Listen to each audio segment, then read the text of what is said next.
ఎవరో కుర్రోళ్ళమ్మా నా వెంటబడి చిత్తామని చిన్ను చక్కమే బర్రు చిత్తామని చిన్ను బర్రు ఉంటారు. అమ్మా అసలే రౌడీ వాళ్ళు వాళ్ళతో నీకెందుకే? రౌడీలు అమ్మా, ఇలాంటి రౌడీలు నా మంచి ఎంతమందిగా చేశారు అమ్మా. అమ్మా ఆ సమయానికి ఎంతసేపు ఈ ఆట పాట మాట్లాడాలి. ఏం మాట అమ్మా? ఏ మాట? నా మాట నీకు ఏ మాట? ఎన్నిసార్లు చెప్పాలి? ఆ భవానీ శంకర గౌడు మన గొప్ప కొత్తే, వాడు మన గొప్ప కొత్తే పట్లకాయకి బొచ్చు పురుగు పట్టినట్టే ఎన్నిసార్లు చెప్పాలి? అమ్మా అంత సొమ్ము పెట్టిన వాడిని అప్పుడు ఆవలకు పొందలేక చూస్తున్నానమ్మా. ఎంత సొమ్ము పెట్టాడే? ఈ తోట రాముడు గారి పరిచయం నాకు పెట్టిందానికంటే ఎక్కువ పెట్టాడే. అయినా నీకేం మాత్రం పెట్టాడే? పెట్టింది అమ్మా పెద్దతనమ్మ చెల్లి మర్చిపోయిందావు. తనకున్న సర్వస్వము మనకే పెట్టాడు కదమ్మా. ఏం పెట్టాడో చెప్పలే. చెప్తారా?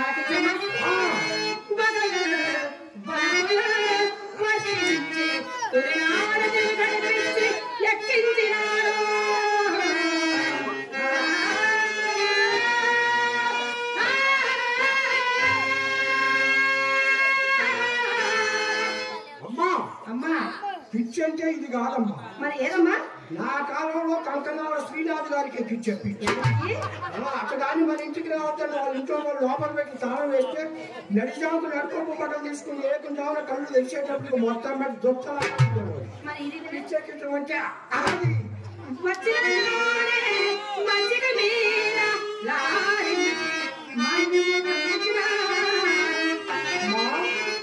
మాన్యాలు మన కోసం అమ్ముతారమ్మా.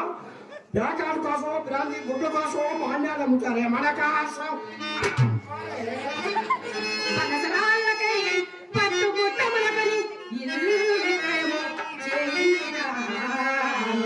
అమ్మా అమ్మా ఎంత పండుగ పైన కప్పురేళ్ళు ఎక్కడ చేస్తే 3 రోజులు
చూస్తున్నది కాకుండా నీ ఎంతమో నీ చందమో నీ ఇచ్చా నీ తెలివి ఈ కాస్త నోటు లేకపోతే ఈ పాటికి వందలే కర్మమ్మా కోట్లు కోట్లు గడించకపోతున్నాము. అమ్మా విత్తం అంటే ఏమిటమ్మా? ఇన్నేళ్ళు వచ్చిన ఇత్తం అంటే ఎంతో తెలీదమ్మా. డబ్బు అంటే ఏంటి? డబ్బున్నంతసేపు నెత్తి మీదకి ఎక్కించుకోవాలి. తర్వాత కుక్కలు కొట్టదు కొట్టాలి.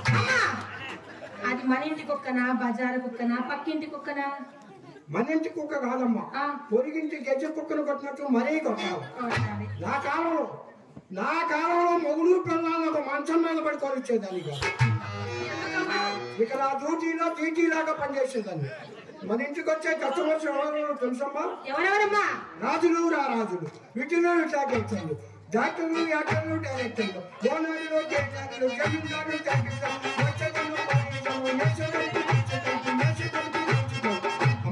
అమ్మా సినిమా కన్నా ఇంటర్వ్యూ గా నా ఆఫీస్కి అసలు ఇంటర్వ్యూ లేదు. ఆ రోజుల్లో అంత వెయిట్టుందమ్మా నాకు. చూడమ్మా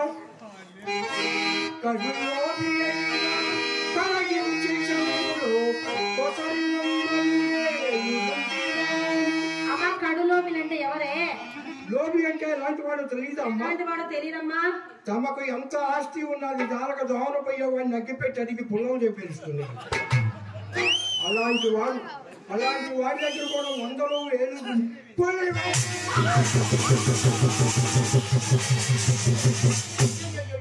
ఎందుకు భయపడ్డా? పులాని లేడిపోయింది. ప్రెసిడెంట్ కృష్ణమోహన్ గారిని చూశాను, భయపడాలని. ఆయన చాలా మంచివాడే, మంచి మనస్సు. ఎవరు ఎక్కడికి పోయినా ఏం కావాలో అప్పుడు పరిష్కారం చేసే పెద్ద మనిషి. పిచ్చిదాన పులంటే నిజంగా పులి కాదమ్మా, మన మధ్యనే ఉంటారమ్మా. అసలు బట్టలు వేసుకొని ఊళ్ళో బాంబులు వేసుకోమని చెప్పండి, ఊరు బయట తిరుగుతారు. అలాంటి వాడిని కూడా కుక్కం చేసి వాడికి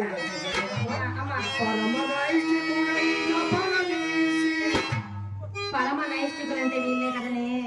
నిలదీ చెబితే జనం ఆగమైపోతారు, నిలబడ్డోళ్ళు అసలు ఉండరు. మొన్న 15 రోజుల క్రితం ఈ ఊరు వచ్చి రాగానే సర్పంచ్ గారు వీళ్ళందరూ కూర్చొని ప్రతి సంవత్సరం సంక్రాంతి పండుగ 3 రోజులు గొప్పగా చేస్తున్నాము, ఈ సంవత్సరం అంతకంటే బాగా చేయాలా అది ఇదని కూర్చొని మాట్లాడుతున్నారు. ఆ టైంలో నేను ఇక్కడికి వచ్చి రాగానే ఆ జనం అందరూ నన్ను చూసి నవ్వారు. ఎందుకమ్మా? శ్రీహరి ఎక్కడికి ఎందుకు వచ్చిందని. నేను వాళ్ళు చూసి నవ్వా.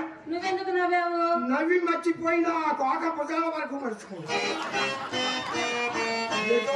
ఆగమైపోయి మెండుగా కనిపిస్తున్నారు. అంత ప్రమాదం ఉంది నేను చెప్పాలంటే. చూడమ్మా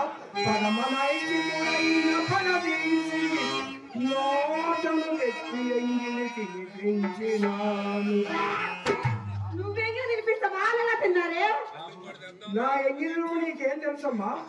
నా ఎంగిల్ తిన్నలో బస్ స్టాండ్ లో రైల్వే స్టేషన్ లో భిక్షాటం చేసుకుంటూ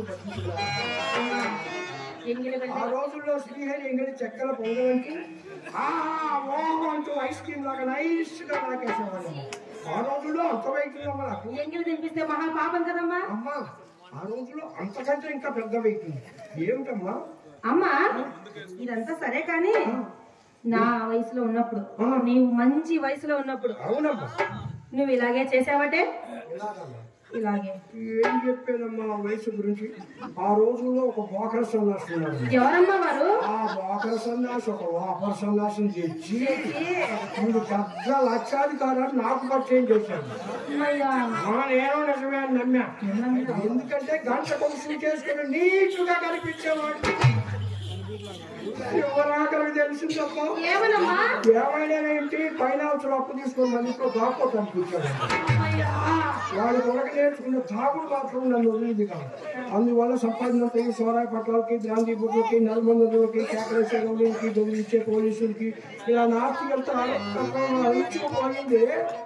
ఆ వయసులో ఎంత అదేనమ్మా మన నువ్వు అంత చేశాను ఇంత చేశాను అంటున్నావు, అంత తెచ్చానంటున్నావే.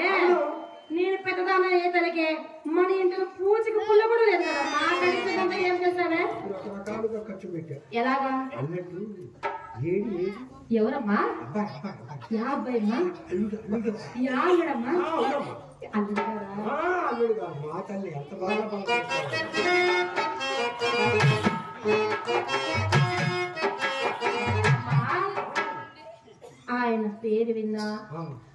ఆయనను తలుచుకున్నా నా మనసు ఎలాగుంటుందో తెలుసా?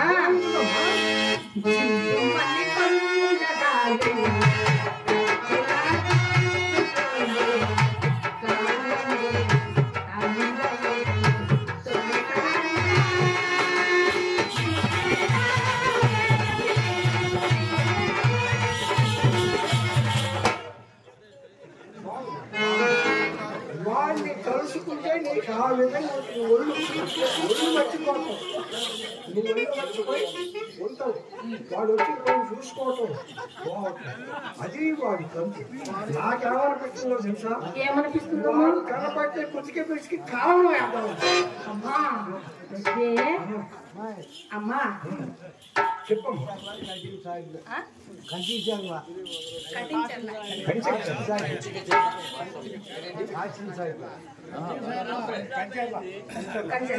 కంచెర్ల వాస్తవ్యులు అన్నగారు, కంచికచర్ల వాస్తవ్యులు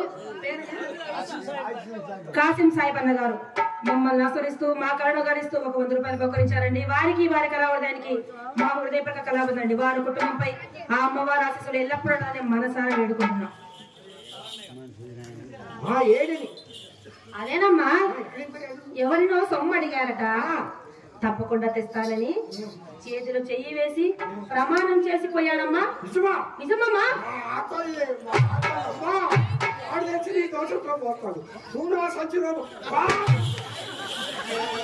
ఎవరికి వాడి కన్నా సిగ్గుండాలా, ఎవరికి నీ కన్నా సిగ్గుండాలి. మానసుందారు సంతకాలు నన్ను వాటేసుకొని 3 గంటలు వదిలిపెట్టాడు. ఎందుకండి ఆయన సొంత డబ్బులకు వారికి సేవలు ఇచ్చాడు. ఏంటి అర్థం కాక నన్ను వాటేసుకున్నాడు. ఇంతకు ముందంటే సైకిల్ షాప్ ఉంటే అప్పుడు తెచ్చాడు కావాల్సినంత డబ్బు. మరి ఇప్పుడు దాని తాలూకు ఒకే ఒక్కటి మిగిలింది. ఏంటమ్మా? గాలి కొట్టే పంపుతో మనం ఏం చేస్తామే? వాళ్ళు నువ్వు పోయినా నేను పోయినా వాళ్ళు కొట్టేది గాలి. అమ్మా ఇప్పుడు ఆ గాలి కూడా ఎక్కడికి లేదమ్మా. మరి ఓరగా వాసనలు అరిగిపోయి సౌండ్ వస్తుంది. 2 నెలల నుంచి వాడు ఏం చేస్తున్నాడు తెలుసమ్మా? ఏం చేస్తున్నాడమ్మా? చెత్తోడు చూస్తున్నాడే. వాడికి ఏం పోయే కాలం వచ్చిందో నిన్నెక్కొచ్చి నన్ను కూడా చూస్తున్నాడు. అలాంటి వారు కాదు కానీ కొన్ని వాటేసుకొని మిరవడాట్లో పడుకుంటే సగం వస్తుంది. ఒకటి సాగరంపు లేదా నాకు వదిలిపెట్టిన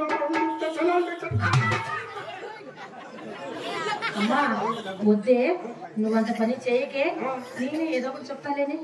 ఏడో రేపు చెప్తాను. ఏమండి భవానీ శంకరం గారు, డబ్బుంటే మీ ఇంటికి పోండి, డబ్బు లేకపోతే మా ఇంటికి రండి. రోకల బండి ఇరిగిందా అమ్మా? డబ్బు లేకపోతే పనికి మారినోడు మనకెందుకే? ఈ తోటలో పాటలో ఎవరి వయసులో పెట్టుకుంటే మనం లక్షాధికారులు అయిపోతున్నాం. డబ్బు ఇలువే నీకు అర్థం కాలేదు. కలిమించు కులమించు కళ్ళ కావలమించు రంకు కొడుకుడు తీర్చు రాగి డబ్బు, కూరించు మేరించు కుక్కించు దీవించు రమణాలకు ఇచ్చేది రాగి డబ్బు. డబ్బు లేకుండా కలియుగము గొప్పన్నానే, డబ్బు లేకపోతే కలియుగమే గబ్బు పట్టి. డబ్బు లేకపోతే అన్నదమ్ములే బలకరించుకోరే, ఏ గొంజులో వాడు ఆ గొంజులోకి పోతాడు. డబ్బు ఇలువే నీకు అర్థం కాలేదు. అలా పెంచాము, ఏం చేయమంటావు? ఏం చేయమంటావు? అలా పెంచాలి, ఏం చేయమంటావు? డబ్బు ఇలువేంటో తెలుసుకోవాలి. డబ్బు ఇలువ తెలిసినోడే బాగుపడిపోతాడు. సరేనమ్మా, చెప్పండి. ఇప్పుడు కరెక్ట్ గా చెప్తానమ్మా. ఏమండి భవానీ శంకరం గారు, డబ్బు ఉంటే మీ ఇంటికి, డబ్బు లేకపోతే మా ఇంటికి. మీ ఇంటికి డబ్బు, మా ఇంటికి. చెప్తానమ్మా వస్తే. కడుపులో లేదు కౌగులించుకుంటే వచ్చింది. నేను మొత్తుకోవడం కానీ నువ్వు వెళ్తావో పెడతావో కనీసం మహారాష్ట్రమే గారు చేద్దాం గంట కూర్చోబెట్టి చెప్పిస్తా. ఆయన మాటలు డబ్బు ఇల్లు నీకు అసలు అర్థం కాకనే ఈ విధంగా ప్రవర్తిస్తున్నాను. అమ్మ డబ్బు ఇల్లువే కాదు, ఈ మధ్య ఆడవాళ్ళు కూడా తేడా వచ్చింది. ఏం తేడాలమ్మా? ఏం తెలీదా? మా కాలంలో ఎలాగో తెలుసా? ఏ పిన్ని బాగున్నావా, బాబాయ్ బాగున్నాడా, పిల్లలంతమంది నిన్ను కొడుకు కోళ్ళు బాగా చూసుకుంటున్నారా, ఈ విధంగా పలకరించుకునేవారు అప్పటి వారు. మరి ఇప్పటి వారు లేరమ్మా. ఏం అది చిన్న కృష్ణ అయిందా? కృష్ణ చేయించుకోవాలనుకున్నా జాతి గారి కూడా కొరవడే చేసినట్టే ఉండదు. లోపల పక్కన బయటకు రావటం, లోపల పక్కన బయటకు రావటం. గొల్ల దగ్గర కూడా ఇదే పలకరించే ఒకే ఒక్క మాట చెబుతున్నా ఈయన చెప్పమ్మా. డబ్బులుంటే మన ఇంటికి రమ్మను, లేకపోతే పొమ్మను. అర్థమైందా? అమ్మా ఆయన వస్తే ఖచ్చితంగా చెప్పి పంపిస్తానమ్మా. ఇదే మాట నిజంగా నిజంగా ఒట్టు అయితే నేను కిందకు రాదు. నువ్వు జాగ్రత్త, నువ్వు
ఏమదమ్మా? అదేనమ్మా అప్పారావు గారు లేరు.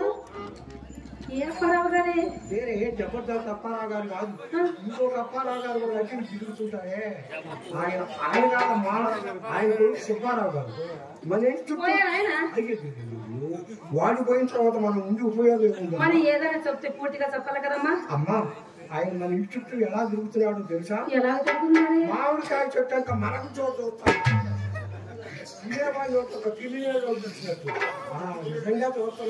మొన్న మేజవాణిలో వచ్చారు కదా, కాసంత అడవ చూపించారమ్మా. ఈ తిరుగుడు కారణం అంతా అదేనేమో. చెయ్యంటే సామాన్యం అమ్మా, ఎరగడంలో ఎక్కితమో ఇక్కడ ఆయన వచ్చినప్పుడు కబుర్ చేస్తాను. డాబా మీద నుంచి ఒక్కసారి వాళ్ళు చూపు చూడమ్మా. వాళ్ళు చూపంటే ఎందుకమ్మా? అమ్మా నేను ఎందుకమ్మా నువ్వు ఉండగా? ఇప్పుడు నువ్వు చూసానే ఒకసారిగా వచ్చావు. ఏదో ఒక్కసారి వాళ్ళు చూపు చూడమ్మా. వాళ్ళు చూపమ్మా, చూడనా?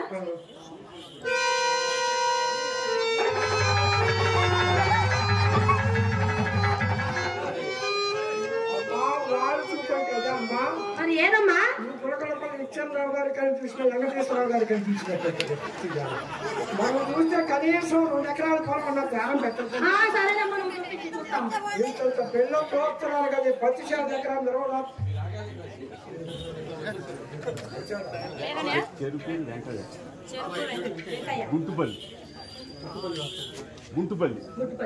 గుట్టుపల్లి వాస్తవ్యులు చెరుకూర వెంకయ్య గారు మమ్మల్ని ఆస్వాదిస్తూ మా కళాకారిస్తూ 500 రూపాయలు బహుకరించారు. వారికి వారి కళావడానికి మా హృదయపూర్వక కళాబద్ధం ఉంది. వారి కుటుంబంపై ఆ సర్వేశ్వరుడు ఆశీస్సులు ఎల్లప్పుడూ మనసారా వేడుకుంటున్నాడు.